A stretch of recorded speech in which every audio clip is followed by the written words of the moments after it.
يا أيها الذين آمنوا اتقوا الله حق تقاته ولا تموتن إلا وأنتم مسلمون.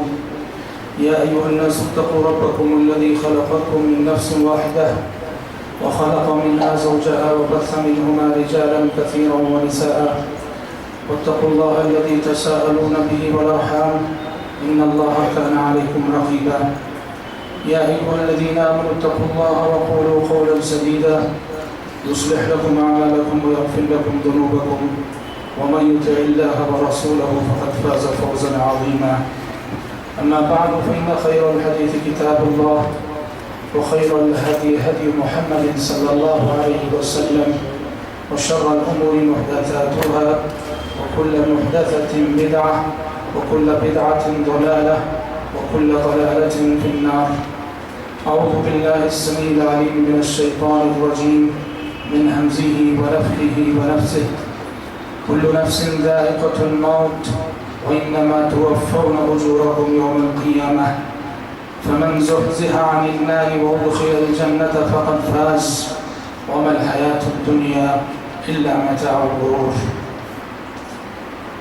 معزز شرکائے اجلاس، پردانشین خواتین اسلام، رمضان کے اس بابرکت مہینے میں جب ہمارے اور آپ کے دل عام مہینوں کے مقابلے میں زیادہ دین کی جانب مائل ہوتے ہیں، راغب ہوتے ہیں، بے دین بھی دیندار بننے کی کوشش کرتا ہے، بے نمازی بھی نمازی بننے کی کوشش کرتا ہے، اس مہینے میں آج ہم سب ایک ایسے موضوع پر کچھ کہنے اور سننے کے لیے یہاں جمع ہوئے ہیں جو دلوں کو نرم کرنے والا ہے، جس موضوع کو سننے کے بعد پتھر دل بھی موم ہو جائیں اور دل نرم پڑ جائیں.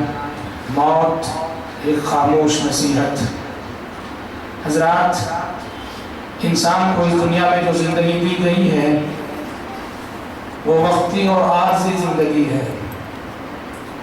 اس زندگی کو ایک نہ ایک دن ختم ہونا ہے اور جس منزل پر پہنچ کر یہ زندگی ختم ہوتی ہے اسی منزل کا نام موت ہے.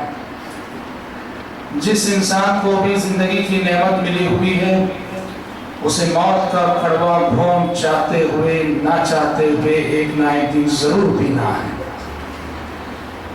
بلکہ موت صرف انسان کے لیے نہیں، موت اللہ تعالیٰ کا وہ قانون ہے جو کائنات کی ہر ذی روح مخلوق اور ہر جاندار مخلوق کے لیے اللہ تعالیٰ نے مقرر فرمایا ہے. کل نفس ذائقۃ الموت، ہر جاندار کو موت کا مزہ چکھنا ہے، یہ اللہ تعالیٰ کا قانون ہے. کیا انسان، کیا جنات، کیا چرند، کیا پرند، کائنات کی ہر وہ مخلوق جسے زندگی کی نعمت ملی ہے اسے موت کے مرحلے سے ایک نہ ایک دن ضرور گزرنا ہے. حضرات، کائنات کی جو دوسری مخلوقات ہیں ان کے لیے موت اتنا کوئی بڑا مسئلہ نہیں، کیونکہ وہ بے شعوری کے عالم میں جیتے ہیں اور اسی بے شعوری کے عالم میں مر جاتے ہیں. اور موت اس لیے بھی ان کے لیے مسئلہ نہیں کہ ان کے لیے نہ کوئی قانون جزا ہے نہ کوئی قانون سزا ہے، لیکن موت انسان کے لیے بہت بڑا مسئلہ ہے. انسان کے لیے موت بہت بڑی خبر ہے. انسان کے لیے موت بہت بڑا صدمہ ہے. کیوں؟ دو وجوہات کی بنا. پہلی وجہ تو یہ کہ موت زندگی کے خاتمے کا نام نہیں. کائنات کی اور ساری مخلوقات کے لیے، پرندوں کے لیے، جانوروں کے لیے، حیوانوں کے لیے موت نام ہے زندگی کے خاتمے کا، مگر انسان کے لیے موت نام ہے ایک نئی زندگی کے آغاز کا. موت نام ہے ایک نئی زندگی کے آغاز کا. یہاں سے ایک نئی زندگی شروع ہوتی ہے جس زندگی میں حشر کی عدالت میں انسان کو احکم الحاکمین کے روبرو کھڑے ہونا ہے. جنت و جہنم کا مرحلہ ہے، حساب و کتاب کا مرحلہ ہے. اس لیے موت انسان کے لیے بہت بڑی خبر کی حیثیت رکھتی ہے. اور دوسری وجہ یہ ہے کہ انسان فطرتاً زندگی کا حریص واقع ہوا ہے. یود احدهم لو يعمر 1000 سنة. ان میں سے ایک ایک بھی چاہتا ہے کہ ہزار سال جیے۔ انسان فطرتاً زندگی کا حریص واقع ہوا ہے، زندگی کا لالچی واقع ہوا ہے، وہ جینے سے تھکتا نہیں ہے، وہ اور جینا چاہتا ہے۔ حل من مزید، حل من مزید، حل من مزید، اور کوئی چانس ملے جینے کا، اور کوئی چانس ملے جینے کا، اور کوئی چانس ملے۔ اس کی ارمانیں، اس کی خواہشات، اس کی تمنائیں، اس کی آرزوئیں اتنی ہوتی ہیں کہ عمر نوح بھی اگر مل جائے تو ان ارمانوں کی تکمیل کے لیے ناکافی ہوتی ہے۔ اس لیے پیارے نبی صلی اللہ علیہ وسلم نے بخاری شریف کی حدیث میں ارشاد فرمایا، لا يزال قلب الكبير شابا في حب اثنتين في حب الدنيا وطول الامل۔ آپ نے کہا کہ انسان بوڑھا ہو جاتا ہے، قبر میں پیر لٹکا چکا ہے، اب بوڑھا ہونے کے باوجود اس کے دل میں دو چیزوں کی محبت جوان رہتی ہے۔ ایک تو حب الدنیا، دنیا اور مال کی محبت۔ مال کی محبت کبھی بوڑھی نہیں ہوتی، مال کی محبت کبھی بوڑھی نہیں ہوتی، دنیا کی محبت کبھی بوڑھی نہیں ہوتی۔ انسان بوڑھا ہو جاتا ہے، دنیا کی محبت اس کے دل میں جوان رہتی ہے۔ دوسرے کا وطول العمل، لمبی لمبی ارمانیں، آرزویں، خواہشات، جینے کی تمنا۔ تو انسان کی خواہشات بھی کبھی پوری نہیں ہوتی، ارمانیں بھی اس کی کبھی پوری نہیں ہوتی، وہ جوان رہتی ہیں۔ ہزاروں خواہشیں ایسی کہ ہر خواہش پہ کم نکلے، بہت نکلے میرے ارمان، لیکن پھر بھی کم نکلے۔ حضرات، موت اس کا نہ کوئی وقت ہے۔ ضروری نہیں کہ موت بڑھاپے ہی میں آئے، موت کا نہ کوئی وقت متعین ہے، نہ کوئی جگہ متعین ہے۔ موت وہ بچپن میں بھی آتی ہے، دنیا میں آنے سے پہلے بھی آتی ہے۔ کتنے بچے ہیں جو ماؤں کے پیٹ میں رخصت ہو جاتے ہیں، 4 ماہ بعد زندگی ڈال دی گئی اور دنیا میں آنکھ کھولنا بھی انہیں نصیب نہ ہوا، اور جس رحم مادر میں انہیں زندگی ملی اسی رحم مادر میں موت کا گھونٹ وہ بچے پی جاتے ہیں۔ رحم مادر میں موت، ماں کی گود میں موت، بچپن میں موت، لڑکپن میں موت، جوانی میں موت۔ موت کا کوئی وقت متعین نہیں ہوتا ہے، یہ شیطان کا دھوکہ ہے جو شیطان مجھے اور آپ کو یہ سمجھاتا ہے، ارے ابھی تو جوان ہو، ابھی تو جوان ہو، عیش کر لو، آرام کر لو، ارمانیں پوری کر لو، بوڑھے ہو کے دیندار بن جاؤ گے، بوڑھے ہو کے نمازی بن جاؤ گے، اور ذرا بوڑھے ہونے کے بعد سودی بزنس سے توبہ کر لو گے، بوڑھے ہونے کے بعد داڑھی رکھ لو گے۔ یہ تو شیطان کا فریب ہے، شیطان کا دھوکہ ہے۔ موت کا کوئی وقت متعین نہیں ہوتا ہے، اور اسی طرح سے کوئی جگہ بھی متعین نہیں ہے، کب آ جائے اور کہاں آ جائے۔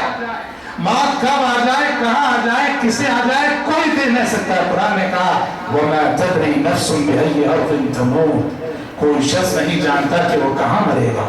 ضروری نہیں کہ ہسپتال میں بیڈ پہ موت آئے، کیا ضروری ہے کہ موت بیماری کے بعد بھی آئے؟ کیا ضروری ہے کہ موت بڑھاپے کے بعد ہی آئے؟ کیا ضروری ہے موت نقاہت اور کمزوری کے بعد ہی آئے؟ موت کے لیے نہ عمر کی قید ہے اور نہ ہی جگہ کی قید ہے، وہ اللہ کا فیصلہ ہے، اللہ کا قانون ہے، جس کے حق میں جب اور جہاں لکھ دی گئی وہ اسی وقت وہاں آ کے رہتی ہے۔ وَلَن يُؤَخِّرَ اللَّهُ نَفْسًا إِذَا جَاءَ أَجَلُهَا، جب کبھی کسی کی موت کا وقت آ جائے تو پھر کوئی اور مہلت نہیں ملتی ہے۔ شریعت کی تعلیم کیا ہے؟ شریعت کی تعلیم یہ ہے، موت کو اس نظر سے دیکھو، زندگی کو اس نظر سے دیکھو کہ زندگی اور موت کے درمیان فاصلہ اتنا ہی کم ہے جتنا کہ ظہر اور عصر کے درمیان ہے، عصر اور مغرب کے درمیان ہے، یا مغرب اور عشاء کے درمیان ہے۔ پیارے نبی نے کہا کہ ایک صحابی کو نصیحت کرتے ہوئے کہا صلی صلاۃ مودع، ایک نماز پڑھ رہے ہیں آپ، ظہر کی نماز میں آپ نے حاضری دی، ظہر کی نماز پڑھی تو کوئی گارنٹی نہیں کہ آپ کی زندگی میں عصر کی نماز کا وقت آئے۔ آپ نے عصر کی نماز پڑھی تو مومنانہ سوچ یہ کہ کوئی گارنٹی نہیں کہ آپ کی زندگی میں مغرب کی نماز کا وقت آئے۔ صحابی سے کہا صلی صلاۃ مودع، کہا کہ ہر نماز کو یہ سمجھ کر پڑھو کہ ہو سکتا ہے یہ میری زندگی کی شاید آخری نماز ہو سکتا ہے اس کے بعد مجھے اللہ کے سامنے دنیا میں قیام کرنے کا موقع نہ ملے۔ اللہ آپ رکوع میں ہیں تو اس تصور سے رکوع کرو کہ ہو سکتا ہے اس کے بعد مجھے میری زندگی میں دوبارہ رکوع کرنے کا موقع نہ ملے۔ آپ سجدے میں ہیں، اس تصور سے سجدہ کرو، ہو سکتا ہے یہ سجدہ میری زندگی کا آخری سجدہ ہے، نہیں معلوم میری زندگی میں دوسری نماز کا وقت آئے گا کہ نہیں۔ صلی صلاۃ مودع، زندگی اور موت میں فاصلہ اتنا ہی کم ہے جتنا فاصلہ کہ صبح و شام کے درمیان ہے. صبح کرو تو شریعت کہتی ہے کہ یہ گارنٹی نہیں کہ تم شام پاؤ. جس دن کی تم نے صبح پائی ہے کوئی گارنٹی نہیں کہ شام پاؤ گے, اور جو شام پائی ہے کوئی گارنٹی نہیں کہ اس کی صبح پاؤ گے. ابن عمر رضی اللہ عنہ نے کہا اذا اصبحت فلا تنتظر المساء واذا امسيت فلا تنتظر الصباح. صبح کر لو تو شام کا انتظار نہ کرو, شام کر لو تو صبح کا انتظار نہ کرو. حضرات موت کے سلسلے میں یہ سوچ شریعت کہتی ہے, مگر ہمارے اور آپ کے جینے کا انداز, انسان کے جینے کا انداز کیا ہے؟ ہمارے اور آپ کے جینے کا انداز کیا ہے؟ ہماری پلاننگ, ہماری منصوبہ بندیاں, ہمارے ارادے, ہمارے عزائم, دنیا کے ساتھ ہمارا برتاؤ ایسا ہے جیسے کہ ہمیں 1000 سال جینا ہے. اور بہت سارے انسان ایسے ہیں جینے کا انداز ان کا دیکھو تو ان کے جین کی زندگی بتاتی ہے کہ یہ ایسے جی رہا ہے جیسے کہ اسے مرنا ہی نہیں. 1000 سال کا سامان اس نے کر رکھا ہے, اتنا جمایا ہے, اتنا اکٹھا کیا ہے, اور اتنا مال بنایا ہے, اتنی دولت بنایا ہے, مال کی ہوس میں اس قدر رنگا بن کے چلا جا رہا ہے. یہ شاعر نے کہا سامان 100 برس کا ہے پل کی خبر نہیں. آگاہ اپنی موت سے کوئی بشر نہیں, آگاہ اپنی موت سے کوئی بشر نہیں. سامان 100 برس کا ہے پل کی خبر نہیں. 100 برس کا اتنا مال کما کے رکھا کہ گھر میں 100 سال گھر میں بیٹھ کے کھا سکتے ہیں, اتنا مال کما کے رکھا ہے کہ 1000 سال گھر میں بیٹھ کے کھا سکتے ہیں, مگر زندگی 1 منٹ کی زندگی کی گارنٹی نہیں. اسے نہیں معلوم کہ 1 منٹ بعد وہ زندہ رہے گا کہ نہیں. حضرات دنیا میں بہت سارے انسان آئے, اچھے بھی آئے, برے بھی آئے, بادشاہ آئے, تاجدار آئے, حکمران آئے, شہنشاہ آئے, بڑے روبدار آئے, نیک لوگ آئے, انبیاء آئے, صلحاء آئے, اتقیاء آئے. دائمی زندگی کسی کو نہیں ملی, دائمی زندگی کسی کو نہیں ملی. قرآن نے کہا وَمَا جَعَلْنَا لِبَشَرٍ مِّن قَبْلِكَ الْخُلْدَ. اے نبی ہم نے آپ سے پہلے کسی کو ہمیشہ کی زندگی نہیں عطا کی. اگر دائمی زندگی کسی کو مل سکتی ہے تو اس کے سب سے زیادہ حقدار نبی عربی حضرت محمد صلی اللہ علیہ وسلم ہوتے. پر آپ صلی اللہ علیہ وسلم کو اور آپ کے علاوہ کسی نبی کو, کسی بزرگ کو, کسی ولی کو, کسی صحابی کو دائمی اور ابدی زندگی نہیں ملی. تو لہٰذا موت کے سے ہر شخص نے ہار مانی ہے, موت سے ہر شخص کو ہار ماننی پڑی ہے. وہ اچھا ہو کہ برا, کوئی فن کسی کو موت سے بچا نہ سکا, کوئی قابلیت کسی کو موت سے بچا نہ سکی, کوئی کمال کسی کو موت سے بچا نہ سکا. موت سے ہر فن کو, ہر ترقی کو, ہر عروج کو شکست کھانی پڑی ہے. غور کرو, غور کرو, موت اس حقیقت کا نام ہے. موت نے کتنے ہنگاموں کو خاموش کر دیا, موت نے کتنے ہنگاموں کو خاموش کر دیا. بچپن میں ننھے کتنے معصوم کلیوں کو موت نے رام کر رکھ دیا, کتنی چڑھتی جوانیوں کو موت نے بس کر رکھ دیا, کتنی ماں کی گود کو موت نے خالی کر دیا, کتنے بچوں کو اس موت نے یتیم کیا, کتنی عورتوں کو اس موت نے بیوہ کیا. اس موت نے کتنے خاندانوں کو برباد کیا, اس موت نے کتنے گھروں کو فنا کیا, اس موت نے کتنوں کی خوشیاں چھینی, اس موت نے کتنوں کی چہروں کی مسکراہٹیں چھینی, اس موت نے کتنی ارمانوں کا خون کیا, اس موت نے کتنی خواہشات کو دفن کر کے رکھ دیا. حضرات موت, اللہ اکبر, اس لیے لسان نبوت نے موت کو کہا حازم اللذات ہے, یہ حازم اللذات ہے, یہ لذتوں کو ختم کر دینے والی ہے. یہ انسان کی 1000 لذتیں ہیں, کھانے کی لذتیں ہیں, پینے کی لذتیں ہیں, دیکھنے کی لذتیں ہیں, سننے کی لذتیں ہیں, چھونے کی لذتیں ہیں, انسان کی بسیوں لذتیں ہیں. موت اس حقیقت کا نام ہے جو حازم اللذات ہے. موت کا نام سنتے ہی زندگی کی ساری لذتیں, زندگی کے سارے مزے جو ہے بے مزہ ہو کر رہ جائے. اکثر ذکر حازم اللذات, اکثر ذکر حازم اللذات. پہلے نبی نے کہا لذتوں کو ختم کر دینے والی موت, لذتوں کو ختم کر دینے والی موت, اس کو زیادہ سے زیادہ یاد کرو, اس کو زیادہ سے زیادہ یاد کرو. اللہ اکبر, شادی ہو رہی ہے, کوئی شادی ہو رہی ہے, پوری تیاریاں ہو چکی, اور عین وقت کسی دلہے دلہن کے رشتہ دار کا انتقال ہو جائے. غور کرو, پوری محفل میں صف ماتم بچ جاتی ہے, ساری خوشیاں ساری ارمانیں آن کی آن میں لٹ گئی. ہزاروں لوگ شادی کی مسرتیں منانے کے لیے جمع ہیں, ہزاروں کی تمنائیں پوری ہو رہی ہیں. ایک شخص کی موت سے ساروں کی لذتیں ختم ہو جاتی ہیں. حازم اللذات ہے یہ موت, مزوں کو ختم کرنے والی ہے موت, لذتوں کو ختم کرنے والی ہے موت. بخاری شریف کی روایت ہے, پیارے نبی صلی اللہ علیہ وسلم ایک مرتبہ حضرات صحابہ کرام رضوان اللہ علیہم اجمعین کے ساتھ بیٹھے ہوئے تھے. ایک جنازے کا گزر ہوا, ایک جنازے کا گزر ہوا. پیارے نبی صلی اللہ علیہ وسلم فوراً اس کے اٹھ کر کھڑے ہو گئے, فوراً اٹھ کر کھڑے ہو گئے. صحابہ کرام رضوان اللہ علیہم اجمعین نے کہا انہا جنازۃ یہودی, کہا کہ اللہ کے نبی یہ جنازہ یہودی کا جنازہ ہے. آپ صلی اللہ علیہ وسلم نے کہا یہودی کا جنازہ ہو تو کیا ہوا, الیست نفسا, الیست نفسا, کیا یہ انسانی جان نہیں ہے, کیا یہ انسانی جان نہیں ہے. آپ صلی اللہ علیہ وسلم اٹھ کر کھڑے ہو گئے, کس لیے؟ موت کی حیبت کو محسوس کرنے کا درس دینے کے لیے, موت کی حیبت کو محسوس کرنے کا سبق دینے کے لیے. موت موت ہے, وہ چاہے مسلمان کی ہو, وہ چاہے یہودی کی ہو, وہ چاہے کرسچن کی ہو, وہ چاہے کافر کی ہو, ہر انسان کی موت انسانوں کے لیے باعث عبرت ہوا کرتی ہے. اسی لیے آپ صلی اللہ علیہ وسلم اٹھ کر کھڑے ہو گئے اور کہا الیست نفسا, کیا یہ انسانی جان نہیں ہے کیا. یہودی کی موت پر, یہودی کی جنازے پہ کھڑے ہو کے پیارے نبی نے یہ سبق دیا ہے کہ تمہاری نظروں کے سامنے انسانوں کو مرتے ہوئے دیکھو تو سبق حاصل کرنا مت بھولو. حضرات, موت سب سے بڑی عبرت ہے, موت سے بڑی اس دنیا میں کوئی اور عبرت نہیں. موت سب سے بڑا سبق ہے, موت سے بڑا اس دنیا میں کوئی اور سبق نہیں. موت سب سے بڑا درس ہے, موت سے بڑا درس اس دنیا میں کوئی اور نہیں. موت سب سے بڑا پیغام ہے, موت سے بڑا کوئی پیغام اور نہیں. موت سب سے بڑی تنبیہ ہے, موت سے بڑی کوئی تنبیہ اور نہیں. موت سب سے بڑا انذار ہے, موت سے بڑا کوئی اور انذار نہیں. اور لسان نبوت نے اسی مفہوم کو مختصر انداز میں یوں بیان کیا, کفا بالموت واعظا, کفا بالموت واعظا. آپ نے فرمایا کہ موت سے بڑا کوئی اور ناصح نہیں ہے, سب سے بڑا ناصح موت ہے.